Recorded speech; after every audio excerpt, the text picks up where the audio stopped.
Rapha vision అనే TV కార్యక్రమాన్ని వీక్షిస్తున్న మీకందరికీ మన ప్రభువును ప్రియరక్షకుడైన యేసుక్రీస్తు నామములో హృదయపూర్వక శుభములు వందనాలు తెలియజేస్తూ ఉన్నాను. ఈ రీతిగా ఈ టీవీ కార్యక్రమం ద్వారా మీ గృహములలోనికి విచ్చేసి మీతో కలిసి కొద్ది నిమిషాలు ప్రభు వాక్యాన్ని ధ్యానించటం మాకెంతో ఆశీర్వాదకరం, ఆనందకరం. దేవుడు మాకిచ్చిన ఈ అవకాశమును బట్టి దేవునికి ఎంతగానో కృతజ్ఞతాస్తుతులు చెల్లిస్తూ ఉన్నాం.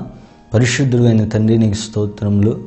రాఫా విజన్ అనే కార్యక్రమాన్ని ప్రభువా వీక్షించడానికి ఆసక్తి కలిగిన హృదయముతో, విశ్వాసం కలిగిన మనస్సుతో ప్రభువా ఎంతమంది అయితే టెలివిజన్ల ముందు, మొబైల్ ఫోన్ ద్వారా, వెబ్సైట్ ద్వారా వీక్షిస్తూ ఉన్నారో వారిని అందరినీ నీ చేతులకు అప్పగిస్తూ ఉన్నాను. వాక్యము ద్వారా వారితో నీవు మాట్లాడండి, వాక్యము ద్వారా వారిని హెచ్చరించండి, వాక్యము ద్వారా వారిని ఆదరించండి, వాక్యము ద్వారా వారిలో నిరీక్షణ, విశ్వాసమును కలుగు చేయమని ప్రార్థిస్తూ ఉన్నాం.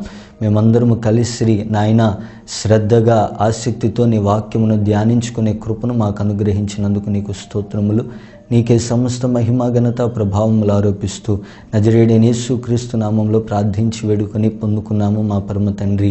ఆమేన్, ఆమేన్, ఆమేన్. తడవ చేయకుండా లేఖనాలను పరిశీలిద్దాం. లూకాసు వార్త 23వ అధ్యాయం 28, 29, 30 వచనాలను చదువుకుందాం. దయచేసి మీ దగ్గర పరిశుద్ధ గ్రంథములుంటే తెరిచి చూడండి, లేదా నేను చదివేటప్పుడు జాగ్రత్తగా శ్రద్ధగా ఆలకించండి. లూకాసు వార్త 23వ అధ్యాయం 28, 29, 30. యేసు వారి వైపు తిరిగి, యెరూషలేము కుమార్తెలారా, నా నిమిత్తము ఏడ్వకుడి, మీ నిమిత్తమును మీ పిల్లల నిమిత్తమును ఏడ్వుడి. ఇదిగో గొడ్రాండ్రును, కనని గర్భములను, పాలియని స్తనములను ధన్యములైనవని జనులు చెప్పు దినములు వచ్చుచున్నవి. అప్పుడు మా మీద పడుడని పర్వతములతోనూ, మమ్ము కప్పుడని కొండలతోనూ జనులు చెప్పసాగుదురు. ఈ మాట క్రైస్తవులైన ప్రతి వారికి కూడా చాలా సుపరిచితమైన మాట. అమ్మలారా, నా కోసం ఏడవకండి, మీకోసం, మీ పిల్లల కోసం ఏడవండి అనే ఈ మాట మనం అనేక మార్లు విని ఉంటాం. కానీ దేవుడు ఈ రోజున ఈ వాక్యము ద్వారా ఒక నూతన కోణములో మనతో ఉద్దేశించి ఉన్నాడు. ఈ మాటను మనం పరిశీలిస్తే ఈ మాట తర్వాత కొన్ని భయంకరమైన ప్రవచనాత్మక మాటలు క్రీస్తు నోటి గుండా రావటం మనం చూస్తాం. ఆ రోజున యేసు సిలువ మోసుకుంటూ ఆ ప్రాంతంలో నడుచుకుంటూ వెళుతూ ఉన్నప్పుడు చాలామంది స్త్రీలు ఆయన పడే శ్రమను చూడలేక, కారుతూ ఉన్న ఆ రక్తమును చూడలేక, ఆయన ముఖాన్ని చూడలేక, ఆ పరిస్థితులన్నిటినీ కొంతమంది సహించలేక, చూడలేక, భరించలేక రొమ్ము గుద్దుకొని ఏడుస్తూ ఉన్నారు. యేసు ప్రభు వెళుతున్న ఆ ద్వారముకు సైడున నుంచొని చాలామంది ఏడుస్తూ ఉన్నారు. అయితే యేసు ఆ సిలువను మోస్తూ అటుగా వెళుతూ కూడా వాళ్ళని పరిశీలించి, వాళ్ళని తేరి చూచి ఒక తరి ఆగి ఈ మాట చెప్పాడు. ఏమనో తెలుసా? యెరూషలేము కుమార్తెలారా, నా నిమిత్తము ఏడ్వకుడి, మీ నిమిత్తమును మీ పిల్లల నిమిత్తమును ఏడ్వుడి అని. ఆ తర్వాత ఇంకా యేసు చాలా మాటలు చెప్పాడు, కానీ అవి ప్రాచుర్యతను సంపాదించుకోలేదు. యేసు చెప్పిన ఆ ప్రవచనాత్మకమైన మాటలు ఏమిటో తెలుసా? గొడ్రాండ్రు, పిల్లలు లేనివారు, కనని గర్భములు, పాలివని స్తనములు ధన్యములైనవని జనులు చెప్పుకునే దినాలు వస్తున్నాయి. ఆ పరిస్థితులలో పిల్లలు కలిగిన వారు మా మీద పడుడని కొండలతోనూ, మమ్మల్ని కప్పివేయమని పర్వతములతోనూ చెప్పే రోజులు, ప్రార్థించుకునే రోజులు వస్తున్నాయి అని యేసు ప్రభు వారు చెప్పటాన్ని మనం చూస్తూ ఉన్నాం. నిజమే, 2000 సంవత్సరాల క్రితం యేసు చెప్పిన ఆ మాట ఈరోజు నిజంగా నెరవేర్పులో ఉన్నట్లుగా అనిపిస్తూ ఉంది. చాలా కుటుంబాలలో మనం చూస్తే, చాలా కుటుంబాలలో పిల్లలు ప్రధానమైన సమస్య. పిల్లల ద్వారా తల్లిదండ్రులకు అనేక సమస్యలు, పిల్లల ద్వారా తల్లిదండ్రులకు అనేక ఇబ్బందులు, పిల్లల ద్వారా తల్లిదండ్రులకి అనేక శోధనలు. దినదినము ఏడుస్తూ గడుపుతూ ఉన్న తల్లులు చాలామంది ఉన్నారు, తండ్రులు చాలామంది ఉన్నారు. ఎవరితో చెప్పుకోలేక, ఎవరితో పంచుకోలేక ఆ బాధను దిగమింగుకొని దినాలను గడుపుతున్న తల్లిదండ్రులు లేకపోలేరు. ఇది క్రైస్తవ్యంలోనే కాదు, కానీ ఈ సర్వలోకములో కూడా ప్రతి కుటుంబంలో కూడా ఉన్న ప్రధానమైన సమస్య పిల్లలు అని మనం చెప్పటంలో అతిశయోక్తి లేదు. నిజమే, ఈరోజు చాలా కుటుంబాలలో, నీ కుటుంబంలో కూడా పిల్లల సమస్య ఉంది కదా. నీ గురించే దేవుడు 2000 సంవత్సరాల క్రితం చెప్పాడు. ఏమనో తెలుసా? గొడ్రాండ్రును కనని గర్భములను పాలివని స్తనములను ఎంతో ధన్యములైనవని నువ్వు అనుకుంటూ ఉన్నావు కదా. పిల్లలు లేని వారు చాలా సంతోషంగా ఉన్నారు. ప్రభువా, ఎందుకు నాకు ఇటువంటి కుమారుని ఇచ్చావు? ప్రభువా, ఎందుకు నాకు ఇటువంటి కుమార్తెనిచ్చావు? ఎందుకు ఇటువంటి పిల్లలను నాకు ఇచ్చావు? వీరి వలన సంతోషం లేదు, ప్రతి దినము కూడా మనోదుఖము, వేదన, రోదనము నాకు కలుగుతూ ఉంది అని అనేక మంది తల్లులు ఏడుస్తూ గడుపుతూ ఉన్న దినాలివి. నీ కుటుంబంలో కూడా ఒకవేళ ఇటువంటి పరిస్థితి ఉంటే శ్రద్ధగా వాక్యాన్ని విను. దేవుడు నీతో మాట్లాడి ఆదరించబోతా ఉన్నాడు. యేసు ప్రభు చెప్పాడు, నీ నిమిత్తము నీ పిల్లల నిమిత్తము ఏడవమని. అయితే ప్రభు చెప్పింది చాలా ప్రవచనాత్మకమైన భయంకరమైన మాట కూడా. ఈ మాట 2000 సంవత్సరాల క్రితం చెప్పిన ఖచ్చితంగా కరాఖండిగా నేటి దినాలలో ఇది నెరవేర్పులో ఉంది. ఇది నెరవేర్పులో ఉంది. నీ కుటుంబంలో నెరవేరుతూ ఉంది. నీ పిల్లలు నీకు సమస్యగా మారారు. నా గురించి చెప్పాల్సి వస్తే నా సాక్ష్యం చెప్పుకోవటానికి సిగ్గుపడను. నేను కూడా ఒకానొక దినాన ఇదే పరిస్థితిలో ఉన్నాను. నా తల్లిదండ్రులకు ఎంతో వేదనగా, నా తల్లిదండ్రులకి ఎంతో సమస్యగా నేనున్న దినాల్లో నా తల్లి నా తండ్రి కూడా చేసిన పని ఏమిటో తెలుసా? ప్రార్థన. కన్నీరు కార్చి కుటుంబం అంతా కలిసి ప్రార్థన చేశారు. మా అక్క నా దగ్గరకు వచ్చి అనేక మార్లు అనేది, మమ్మీని డాడీని ఏడిపించావు కదా, ఇంకెంతకన్నా నువ్వేం కోరుకుంటున్నావు? వాళ్ళు నేడిపించావు, సరిపోలేదా నీకు అని. ఈ రోజున మీ ముందు నిలవబడి ఈ రోజున ఈ రీతిగా సువార్తను ప్రకటిస్తూ ఉన్న నేను ఒకానొక దినాన ఇదే పరిస్థితిలో ఉన్నాను. తల్లిదండ్రులను ఏడిపించిన పరిస్థితిలో, తల్లిదండ్రులకు దుఃఖము కలుగజేసిన పరిస్థితిలో ఉన్నాను. నా గురించి మా తల్లిదండ్రులు ఎవరితోనూ చెప్పుకోలేదు, బాధపడలేదు, కానీ ప్రభు ఎదుట మోకరించి కన్నీరు కార్చి ప్రార్థన చేశారు. కేవలం ఆ ప్రార్థన ద్వారానే నేను ఈరోజు ఈ రీతిగా మార్చబడి క్రీస్తు సేవకునిగా నిలువబడి మీకు సువార్త ప్రకటిస్తున్నాను అనడంలో అతిశయోక్తి లేదేమో. మా తల్లిదండ్రులు దైవజనులైనా కూడా చిన్నప్పటి నుంచి మా కుటుంబం అంతా, మా వంశస్థులంతా దైవ సేవకుల కుటుంబం అయినా కూడా నేను ఉన్న స్కూలు వాతావరణం నన్ను మార్చేసింది. నాతో కూడా ఉన్న స్నేహితులు నన్ను మార్చేశారు. లోక సంబంధంగా, లోకానుసారంగా నేను నడుచుకుంటూ తల్లిదండ్రుల గద్దింపుకు లోబడక, తల్లిదండ్రులు చెప్పేవి వినకుండా నా ఇష్టానుసారంగా బ్రతుకుతూ, మీరు నమ్మరు, స్కూలు వయసులోనే నేను ఇంటికి రాత్రి జాములో 11-12 వచ్చేవాడిని. నేను రాగానే మా అమ్మ నన్ను చూసి ఏడుస్తూ ఉండేది. ఇటువంటి పరిస్థితి ఈరోజు నీ కుటుంబంలో కూడా ఉందేమో. నీ పిల్లవాడు తాగి ఇంటికి వస్తే నీకు కలిగే బాధ వర్ణనాతీతం. నీ పిల్లలు తాగి నిన్ను కొడితే నీకు కలిగే బాధ వర్ణనాతీతం. అది ఎవరికి చెప్పినా కూడా అర్థం కాదు. ఒకవేళ నువ్వు నీ సేవకునితో కానీ, నీ పొరుగు వారితో కానీ, నీ స్నేహితులతో కానీ ఆ విషయాలను పంచుకుంటే నిన్ను ఆదరించే మాటలు చెబుతారేమో కానీ పరిష్కారము శూన్యం. ఎవరు కూడా నీకు ఈ సమస్యకు పరిష్కారం చూపించలేరు. దేవుడు అంటాడు, నీ పిల్లల నిమిత్తం కన్నీరు కార్చి నువ్వు ప్రార్థన గనక చేయగలిగితే ఖచ్చితంగా నీ పిల్లవాడు సమస్యను నీకు తీసుకొచ్చి పెడతాడు అని నువ్వు అనుకోకపోవచ్చు. ఒకవేళ నీ పిల్లలు చిన్న వయసులో ఉండవచ్చు, లేదా లేత ప్రాయంలో ఉండవచ్చు, నడి వయసులో ఉండవచ్చు. నా పిల్లలు బంగారం లాంటి వారు, కడిగిన ముత్యం లాంటి వారు అని నువ్వు అనుకుంటున్నావేమో. క్రీస్తు ఖచ్చితంగా చెప్పిన మాట, 2000 సంవత్సరాల క్రితం చెప్పిన మాట, పిల్లల ద్వారా తల్లిదండ్రులు సమస్యను పొందుతారు. ఆ సమస్యలో వాళ్ళకు కనిపించేది ఏమిటంటే, పిల్లలు లేని వారే ధన్యులు.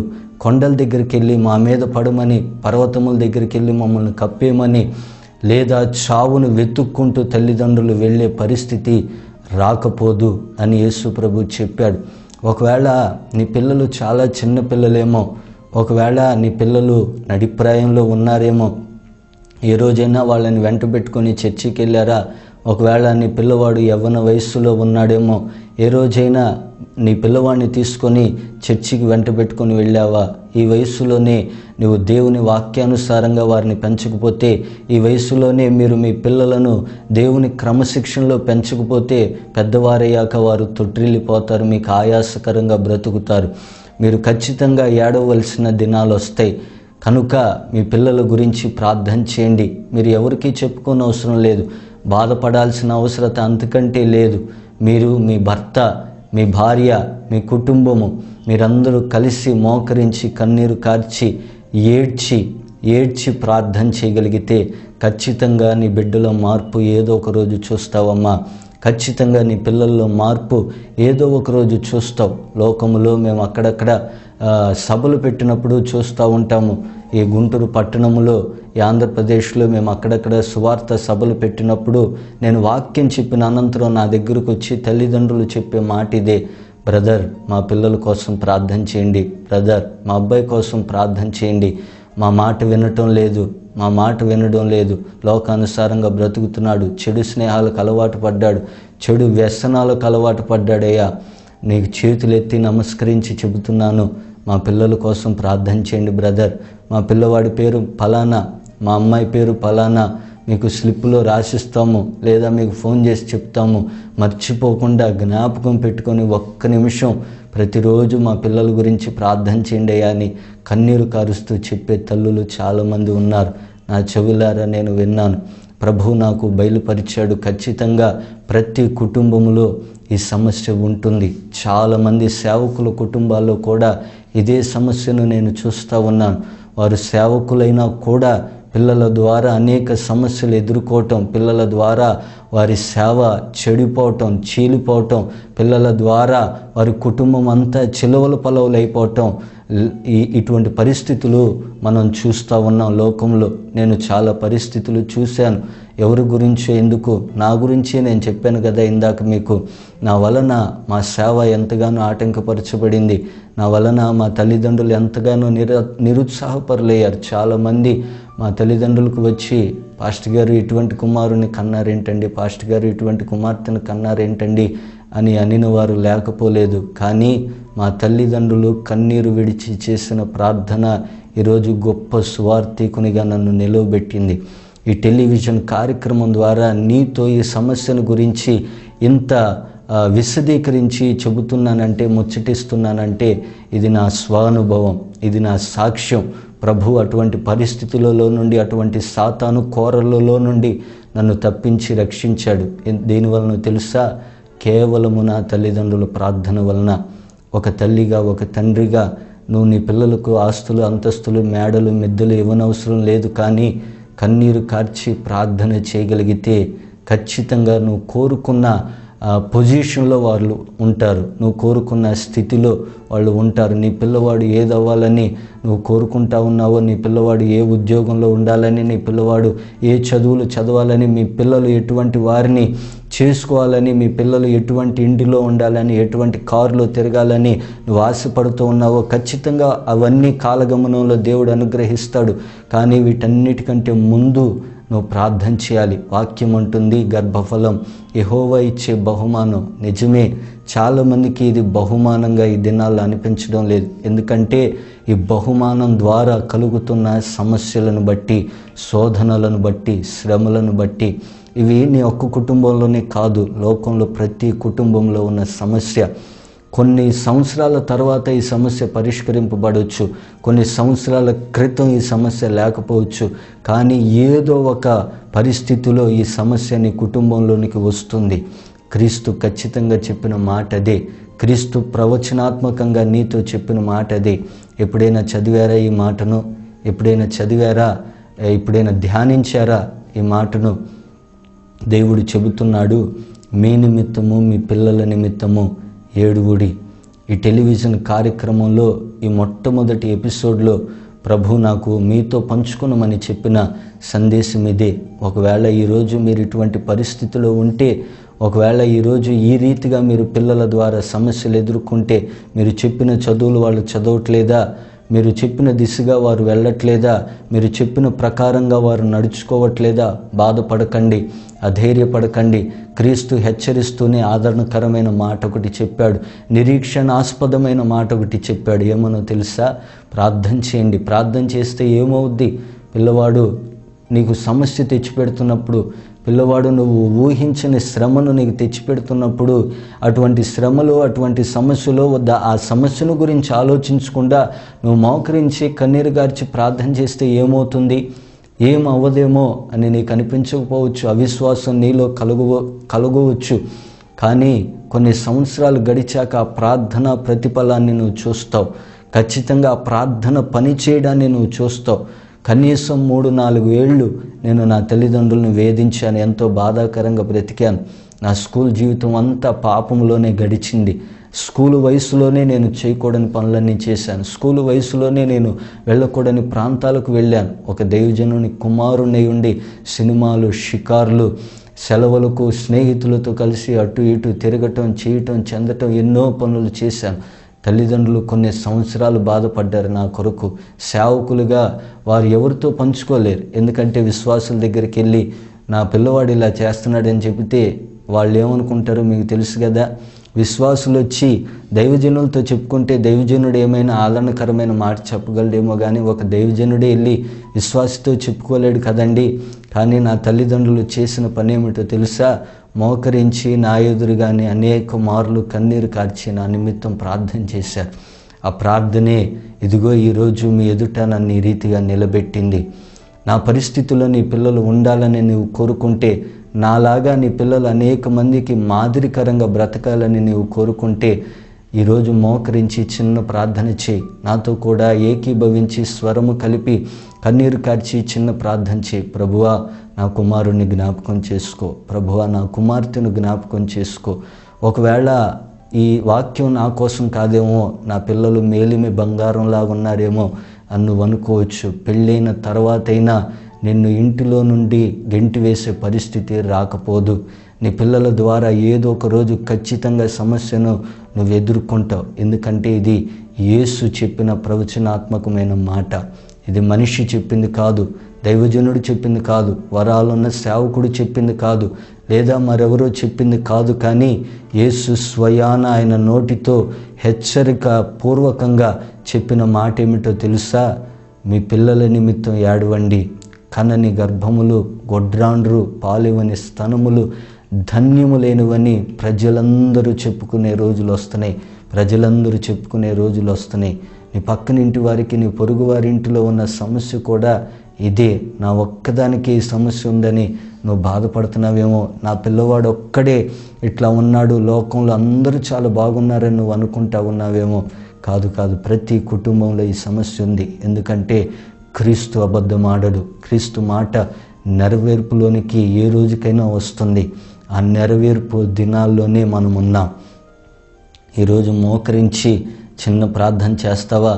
నాతో స్వరం కలిపి నువ్వున్న పరిస్థితిలోనే ఎక్కడున్నావో అక్కడే మోకరిల్లి చిన్న ప్రార్థన చేయగలుగుతావా? నీ బిడ్డల కొరకు, నీ కుమారుల కొరకు, నీ కుమార్తెల కొరకు, నీ మనవరాళ్ళ కొరకు, నీ మనవ సంతానం కొరకు, ముని మనవ సంతానం కొరకు. ఒకవేళ మీరు దైవజనులైనా, అయ్యా మీ పిల్లల కోసం చేతులు జోడించి చెప్తున్నాను, ప్రార్థన చేయగలుగుతారా? నేను కూడా ఒక దైవజనుడి కుమారుణ్ణి. దైవజనుల కుమారులైనా కూడా వాక్యం వారు అనేక మార్లు విన్న, ప్రార్థన అనేక మార్లు వారిని దర్శించిన లోకం ఒక మాయా వల లాంటిది. సాతాను గర్జించు సింహం వల్లే ప్రాముఖ్యంగా నీ వంటి కుమారుల కొరకే చూస్తూ ఉన్నాడు. నీ బిడ్డలను నాశనం చేస్తే సువార్త ప్రకటింపబడదు. నీ సేవ ఆగిపోయిద్ది, నీ సేవ కుంటుపడిద్ది. వాడు దానిని యోచించే పుంజుకొని కాచుకొని చూస్తూ ఉన్నాడు. నా బిడ్డలు అటువంటి వారు కాదని నువ్వు తలంచుతూ ఉన్నావేమో. నా బిడ్డలు అటువంటి సమస్య నాకు తెచ్చిపెట్టరని నువ్వు అనుకుంటా ఉన్నావేమో. ఏదో ఒక రోజు ఈ సమస్య నీకు కూడా వస్తుంది. యేసు అబద్ధం ఆడడు కదండి, యేసు అబద్ధం చెప్పడు కదా. అబద్ధం చెప్పటానికి ఆయన నరుడు కాదు.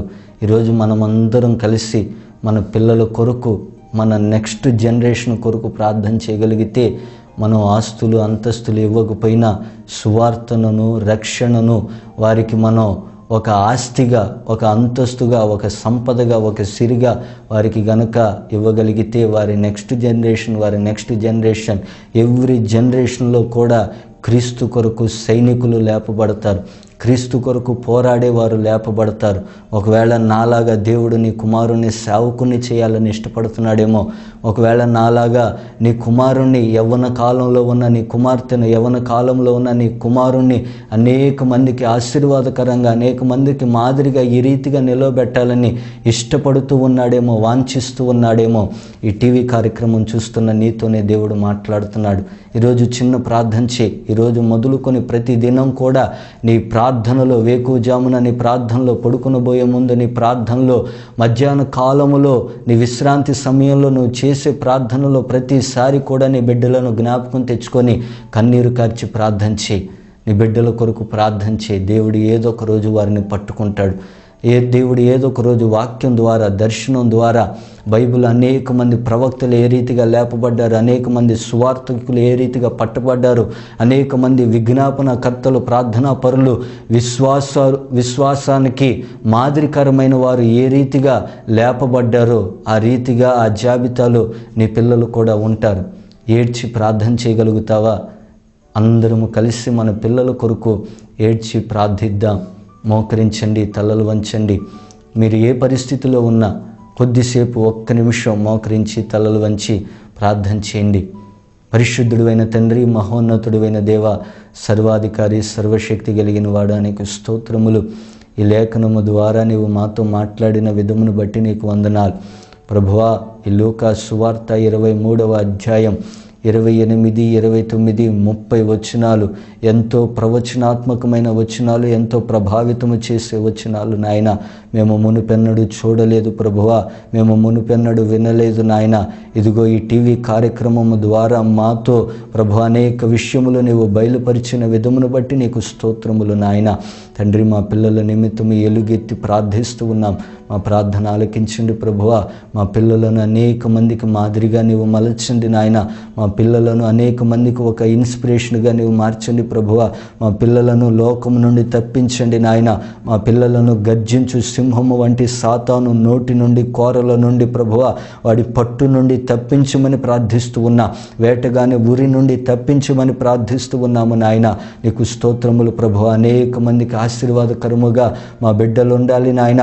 మా నెక్స్ట్ జనరేషన్ వారు ప్రభువా నీ కొరకు పోరాడే సైనికులుగా, నీ సువార్త ఎరిగిన వారిగా, అనేక మందికి నీ రక్షణను పంచేవారిగా ఉండాలి ప్రభువా. నీవు మాతో మాట్లాడేవందును బట్టి నీకు స్తోత్రాలు నాయన. నీ మాటకు లోబడి ప్రార్థిస్తూ ఉన్నాం. ఈ ప్రభువా, ఈ శుభవేళ ఈ కార్యక్రమమును వీక్షించి ఎంతమంది అయితే తీర్మానించుకున్నారో ఆ బిడ్డలను జ్ఞాపకం చేసుకునండి నాయన. నీ సేవకుడనైనా నాతో కలిసి ప్రభువా ఎంతమంది అయితే ప్రార్థిస్తూ ఉన్నారో వారి కుటుంబాలను జ్ఞాపకం చేసుకోండి ప్రభువా. వారి బిడ్డలను దీవించండి, ఆశీర్వదించండి. లోకమునకు నాయన, నీకును, సంఘానికి, వారి కుటుంబాలకు ప్రయోజనకరమైన వారిగా, ఆశీర్వాదకరమైన వారిగా నీవు నిలువలు పెట్టమని ప్రార్థిస్తూ ఉన్నాం. నీవు లేవనెత్తమని ప్రార్థిస్తూ ఉన్నాం. నీకే సమస్త మహిమ, ఘనత, ప్రభావములు ఆరోపిస్తూ నజరేయుడైన యేసు క్రీస్తు నామంలో ప్రార్థించి వేడుకొని పొందుకున్నాము మా పరమ తండ్రి. ఆమేన్, ఆమేన్, ఆమేన్. ఈ కార్యక్రమంను వీక్షించిన మీకందరికీ మరి ఒకసారి మన ప్రభువును ప్రియరక్షకుడైన యేసు క్రీస్తు నామంలో వందనాలు. ప్రతి శనివారం ఉదయం 7 గంటల నుండి 7:30 వరకు మీరు తప్పక ఈ కార్యక్రమాన్ని వీక్షించగలరు. మీ బంధువులకు, మీ పొరుగు వారికి, మీ స్నేహితులకు, మీ తోటి వారికి, ప్రతి వారికి కూడా తెలియచేయండి. రండి, మనమందరము కలిసి దేవుని సువార్తను ప్రపంచానికి తీసుకుని వెళ్దాం. మాతో చేతులు కలపండి. ప్రపంచమంతటా ఈ ఛానల్ ద్వారా సువార్తను ప్రకటించడానికి మనమందరము కలిసి పనికి పూనుకుందాం. దేవుడు మిమ్మను, మీ కుటుంబాలను దీవించి ఆశీర్వదించును గాక.